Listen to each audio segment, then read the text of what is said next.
প্রিয় দর্শক, সাজ্জাদ কাদিরের প্রীতি এবং শুভেচ্ছা নিন।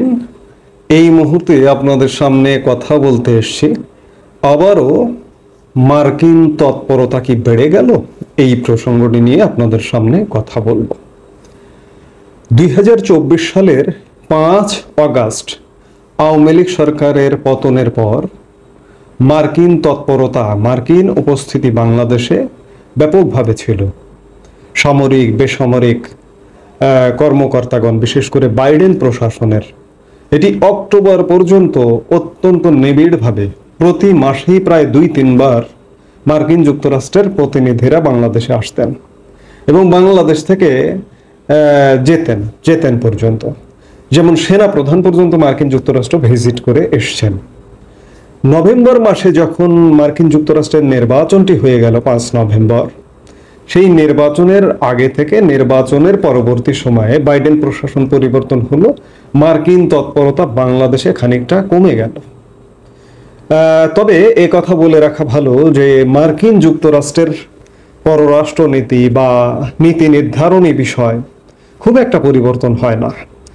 বাইডেন প্রশাসন যে নীতি পরিচালনা করেছেন তার শাসনামলে ট্রাম্প প্রশাসনও সেই নীতিতেই চলবেন, খুব একটা পরিবর্তন হবে না। কারণ মার্কিন যুক্তরাষ্ট্রের রাষ্ট্র ব্যবস্থা একদম ছকে বাঁধা, আমাদের মতো না। এমনকি তাদের নির্বাচনটা কবে হবে, কি বারে, দিনটা পর্যন্ত, কি বারে হতে হবে সেই দিনটা পর্যন্ত নির্ধারণ করা আছে। কবে শপথ নেবেন মার্কিন প্রেসিডেন্ট সেটি পর্যন্ত সংবিধানে সুস্পষ্টভাবে নির্ধারণ করা আছে। আমাদের মতো হযবরল সংবিধান কিংবা হযবরল দেশ নয়। সেই জায়গা থেকে আমি যেটি বলছি যে মার্কিন প্রশাসন, মার্কিন যুক্তরাষ্ট্রের নীতি নৈতিকতার খুব একটা পরিবর্তন হয় না। আমি এই প্রসঙ্গটি বলবার কারণ হচ্ছে, আপনারা দীর্ঘদিন ধরে একটা জুজুর ভয় পেয়ে আসছেন বা একটা ভয়ের কথা, একটা শঙ্কার কথা শুনে আসছেন যে আমাদের এই অঞ্চলে একটা মার্কিন সামরিক ঘাঁটির প্রয়োজন। এটি সাবেক প্রধানমন্ত্রী শেখ হাসিনাও তার একাধিক বক্তব্যে বারবার বলেছেন। তিনি বলেছিলেন যে সেন্ট মার্টিন যদি আমি মার্কিন যুক্তরাষ্ট্রকে দিয়ে দেই তাহলে আমার ক্ষমতায় থাকতে কোনো বাধা হবে না। তিনি দেননি, তিনি ক্ষমতায় থাকতে পারেননি। আপনারা কি মনে করেন যে মার্কিন যুক্তরাষ্ট্রের যে সেই চাহিদাটা ছিল বাংলাদেশে সামরিক একটি ঘাঁটি, সেই চাহিদাটি ট্রাম্প প্রশাসন আসবার ফলে সেটি কি বন্ধ হয়ে গেছে? আমি তো মনে করি না। কারণটা হচ্ছে ট্রাম্প প্রশাসন নতুন নতুন এলাকায় তার সামরিক শক্তি বৃদ্ধি করছে। এই যে মধ্যপ্রাচ্যে ট্রাম্প প্রশাসন এসে নতুন করে তার সামরিক শক্তি বৃদ্ধি করছে। আমার এই প্রসঙ্গগুলো আলাপ করবার কারণটা হচ্ছে বাংলাদেশে আবারও মার্কিন তৎপরতা কি বাড়ছে যে সেটির উজ্জ্বল নিদর্শন আমরা দেখতে পাচ্ছি যে আগামী বুধবার 3 দিনের সফরে মার্কিন যুক্তরাষ্ট্রের 2 উপসহকারী পররাষ্ট্রমন্ত্রী ঢাকায় আসছেন। তাদের সাথে যোগ দিতে পারেন মিয়ানমারে নিযুক্ত ভারপ্রাপ্ত মার্কিন রাষ্ট্রদূত। গত জানুয়ারিতে দ্বিতীয়বারের মতো প্রেসিডেন্ট হিসেবে যুক্তরাষ্ট্রে ক্ষমতায় বসেন ট্রাম্প। তার প্রশাসনের প্রথম প্রতিনিধি দলের এ সফরে বাংলাদেশ সংস্কার ও গণতান্ত্রিক উত্তরণ, ট্রাম্পের পাল্টা শুল্ক আরোপ, রোহিঙ্গা সংকটে সহায়তা ও মিয়ানমারের পরিস্থিতি সহ ঢাকা ওয়াশিংটন সম্পর্কের নানা বিষয়ে আলোচনা হবে বলে কূটনৈতিক সূত্র জানিয়েছে। এখানে প্রধান উপদেষ্টার সাথে তাদের সাক্ষাৎ হবে, পররাষ্ট্র উপদেষ্টার সাথে সাক্ষাৎ হবে, জাতীয় নিরাপত্তা উপদেষ্টার সাথে সাক্ষাৎ হবে, নানান প্রতিনিধি, এমনকি বিভিন্ন রাজনৈতিক দলের সাথে এই মার্কিন প্রতিনিধি দল সাক্ষাৎ করবে। আমি যেটি বলছি যে তৎপরতা বাড়বে, খুব স্বাভাবিক। কেউ যদি মনে করে থাকেন যে মার্কিন যুক্তরাষ্ট্র এই সরকারের সাথে কাজ করবে না, এই সরকারের সাথে কেন কাজ করবে? যখন একটা দেশে দুর্বল সরকার প্রতিষ্ঠিত হয়, সেই দুর্বল সরকারকে কিন্তু সবাই পেয়ে বসে। এই মুহূর্তে বাংলাদেশে সবচেয়ে দুর্বল সরকার ক্ষমতাসীন এবং এই দুর্বল সরকারটি নিজেরা দুর্বল, কিন্তু তারা নিজেদেরকে কখনো কোনোভাবে মনে করে না তারা দুর্বল, যার দরুন তারা ভেতরে ভেতরে পর্দার আড়ালে তারা আরো দীর্ঘস্থায়ী ক্ষমতায় থাকবে 5 বছর। আমরা শুনতে পাচ্ছি, আমরা সাউন্ড পাচ্ছি বিভিন্ন ক্ষেত্রে। এই দুর্বল সরকারটি ধরুন মার্কিন যুক্তরাষ্ট্রের মতো দেশের সাথে আপোষ করতে পারে কিনা, আপনার কি মনে হয়? আপোস করতে পারে। এবং আপোস কিভাবে করতে পারে? ধরুন মার্কিন যুক্তরাষ্ট্রের এই অঞ্চলে একটা সামরিক ঘাঁটি দরকার। ইউনূস সরকার মার্কিন যুক্তরাষ্ট্রের আশীর্বাদ পুষ্ট হবার জন্য, আশীর্বাদ পাবার জন্য, ট্রাম্প প্রশাসনের সাথে ভালো সম্পর্ক তৈরি করার জন্য যদি বাংলাদেশে একটা মার্কিন সামরিক ঘাঁটি দিয়ে দেয়, আপনি কি অবাক হবেন? আমি তো অবাক হব না। কারণ এটি একটি অরাজনৈতিক সরকার, তাদের বাংলাদেশের জনগণের প্রতি দায়বদ্ধতা নেই, নির্বাচনের ব্যাপার স্যাপার নেই, যে ভবিষ্যতে নির্বাচিত হয়ে আবারও ক্ষমতায় আসবে, এই ধরনের কোনো ব্যাপার এই সরকারের মধ্যে নেই। তো সেই জায়গায় যদি মার্কিন যুক্তরাষ্ট্রের সাথে বা ট্রাম্প প্রশাসনের সাথে একটা আপোস করে ফেলে যদি এই অঞ্চলে একটা সামরিক ঘাঁটি দেয়, ধরুন সেন্ট মার্টিন নিয়ে ইতিমধ্যেই নানা রকম নিয়ন্ত্রণ আরো শুরু হয়ে গেছে, সেখানে যদি একটা সামরিক ঘাঁটি স্থাপনের অনুমতি দিয়েই দেয়, আপনি বাংলাদেশের জনগণ কি করবেন? মার্কিন যুক্তরাষ্ট্র এমন একটি দেশ, সামরিক ক্ষেত্রে তাদের তৎপরতা বিশ্বের সর্বাধিক, সব ক্ষেত্রেই প্রায় 6 দশকের বেশি সময় অর্থনৈতিক শক্তিতে শীর্ষে, এবং দ্বিতীয় বিশ্বযুদ্ধের পর থেকে সামরিক শক্তিতে শীর্ষে, সব ক্ষেত্রে শীর্ষে। পৃথিবীর 80টির বেশি দেশে 8 শতাধিক মার্কিন সামরিক ঘাঁটি আছে। পেন্টাগনের সামরিক বাজেট যদি শোনেন তাহলেই আপনার চক্ষু চড়ক গাছ হবে। বাংলাদেশের আর্থিক বাজেট, টোটাল বাংলাদেশ চলে যে 1 বছরের যে বাজেট, সেটার বাজেট কত? আপনি যদি সেই বাজেট এবং মার্কিন সামরিক বাজেট যদি একটু শোনেন, বাংলাদেশের আর্থিক বাজেট হচ্ছে মাত্র $80 বিলিয়ন।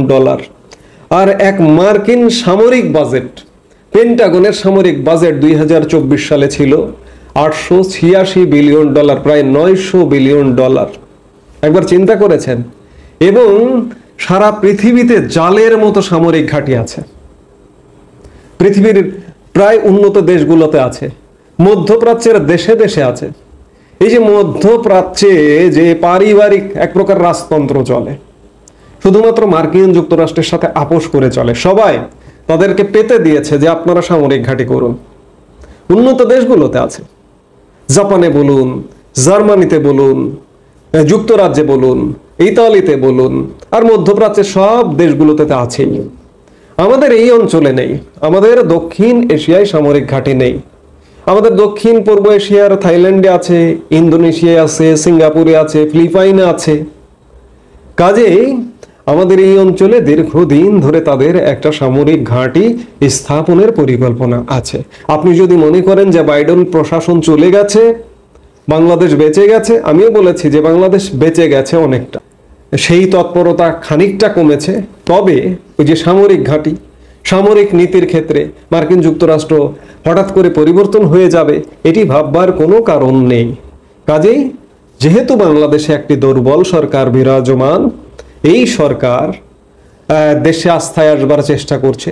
মার্কিন যুক্তরাষ্ট্রের আস্থায় যদি একবার ঢুকে যায়, তাহলে বাংলাদেশের কপালে দুঃখ আছে। বাংলাদেশ চিরকালের জন্য একটা ব্যর্থ দেশ। আমি বারবার উদাহরণ দিই আফ্রিকার দেশগুলোর মতো, কিংবা মেরুদণ্ডহীন অনুন্নত দেশগুলোর মতো হয়ে যেতে সময় লাগবে না। বাংলাদেশ তর করে এগিয়ে যাচ্ছিল, সেই এগিয়ে যাওয়াটা ইতিমধ্যেই 5 অগাস্ট পরিবর্তনের মাধ্যমে সেটি বাধাগ্রস্ত হয়েছে। এবং মার্কিন যুক্তরাষ্ট্র যদি বাংলাদেশকে সাপোর্ট দেয়, বা এই বর্তমান সরকারটার অবস্থা এমন যে কোনো মূল্যে মার্কিন যুক্তরাষ্ট্রের সাথে তাদের একটা নেগোসিয়েশন দরকার। যদি মার্কিন যুক্তরাষ্ট্র এই সরকারের পেছনে থাকে, বাইডেন ছিল, এখন ট্রাম্পও যদি থাকে, তাহলে আর ধরার কোনো কায়দা নেই। বাংলাদেশ ব্যর্থতার দিকেই চলে যাবে। কারণ একটা কথা মনে রাখবেন, মার্কিন যুক্তরাষ্ট্র যেখানে যায় সেখানে কিন্তু উন্নতি করে দেয় না, কিংবা জাতিসংঘ যেখানে যায়, উন্নত দেশগুলো যে দেশের পেছনে আসে, সে দেশ উন্নত হয়ে মাথা উঁচু করে দাঁড়াক, এটি কিন্তু তারা চায় না। সব সময় সারা জীবন নির্ভরশীল হয়ে থাকুক। মানব জীবনের কথাও যদি চিন্তা করেন, আপনার কোনো উন্নত আত্মীয় অর্থনৈতিক, সম্মান, পরিবেশ পরিস্থিতিতে উন্নত, সেই আত্মীয় কখনোই চাইবে না আপনি শিক্ষায়, দীক্ষায়, অর্থনৈতিকভাবে আপনি উন্নত হন। বন্ধু বান্ধবের কথা বলুন, যে ভালো বা ব্যতিক্রম সেটি আলাদা কথা, কিন্তু বেশিরভাগ বন্ধু বান্ধব আপনাকে জেলাস করবে। আপনি উন্নতি করে নিজেকে প্রতিষ্ঠিত করুন অর্থনৈতিক সামাজিক মান মর্যাদায়, কেউ চাইবে না। ঠিক তেমনি দেশে দেশে কেউ চায় না যে কেউ উন্নত হোক, যাতে ওই দেশটির উপরে নির্ভরশীল থাকে। আমি যেটি বলছিলাম যে মার্কিন প্রতিনিধি দল বাংলাদেশে সফরে আসছে আগামীকালকে বুধবারে। এই সফরে আসা থেকে ধরে নিতে পারি যে মার্কিন তৎপরতা হয়তো বেড়ে গেল এবং সামরিক ঘাঁটির যে খায়েশটি সেটি কিন্তু রয়েই গেছে। আমি যে আলাপটি দিয়ে শুরু করেছিলাম যে বাংলাদেশে মার্কিন তৎপরতা বাড়ছে এবং সামনের দিনগুলোতে আরো বাড়বে তাদের স্বার্থ সংশ্লিষ্ট কারণে, এবং সবচেয়ে বড় স্বার্থ হচ্ছে দক্ষিণ এশিয়ায়, বিশেষ করে দক্ষিণ পূর্ব এশিয়ায় সামরিক ঘাঁটি আছে, দক্ষিণ এশিয়ায় কোনো সামরিক ঘাঁটি নেই এবং বাংলাদেশের সেন্ট মার্টিন সবচেয়ে সুবিধাজনক একটি জায়গা। এখানে যদি একটি সামরিক ঘাঁটি হয়, এখান থেকে ভারত, চীন এবং এই অঞ্চলের যতগুলো দেশ আছে তাদের প্রতি একটা পর্যবেক্ষক হিসেবে কাজ করতে পারবে। সেই জায়গা থেকে বাংলাদেশের সেন্ট মার্টিন মার্কিন যুক্তরাষ্ট্রের জন্য অত্যন্ত লোভনীয় জায়গা। সেই লোভ সংবরণ করা কিন্তু এত সহজ ব্যাপার নয়। এই জন্যই এসব নানা কারণে মার্কিন তৎপরতা, মাঝখানে একটু গ্যাপ ছিল নভেম্বর থেকে মার্চ পর্যন্ত, এপ্রিল মাসে মার্কিন যুক্তরাষ্ট্রের প্রতিনিধি দল আসছে। এর আগে অবশ্য কয়েকদিন আগে মার্কিন সামরিক একজন প্রতিনিধি দলের নেতৃত্বে একজন লেফটেন্যান্ট জেনারেল, পেন্টাগনের একজন লেফটেন্যান্ট জেনারেল এসেছিলেন।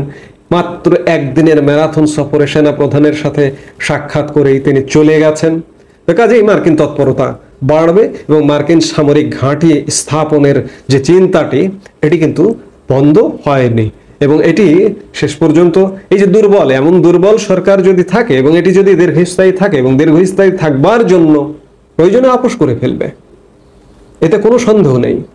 কাজেই বাংলাদেশের ভাগ্যে যে কি আছে ভবিষ্যতে এটি বলা কঠিন। এই মুহূর্তে এ পর্যন্তই। সবাই ভালো থাকুন, সুস্থ থাকুন। আমাদের ভিডিওগুলো নিয়মিত পেতে সাবস্ক্রাইব করুন Sajjad Kadir and the legends YouTube channel এবং লাইক, কমেন্ট, শেয়ার করে সাথে থাকুন।